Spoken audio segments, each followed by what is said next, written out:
里说有那一只狗啊，很会叫那一只啊。你说小汤圆哦，就是白色的那两只。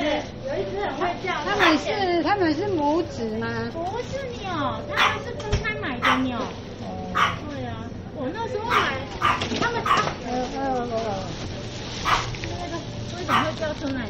因为它太稳定。没有，它可能那个。所以那个是品种是什么？马尔济斯啊。那个我那个时候小汤圆是先买的，然后2年之后才是买小汤包。它很会叫，最会叫那个。对，那个是小汤圆。那个是小汤圆。可是他在家其实不太会叫，但是他看到人最热情那个，最热情的是小汤圆，然后另外白色那个是小汤包。小汤包。2个都是马尔济斯，对。差几岁？2岁。小汤圆今年5岁，然后小汤包今年3岁。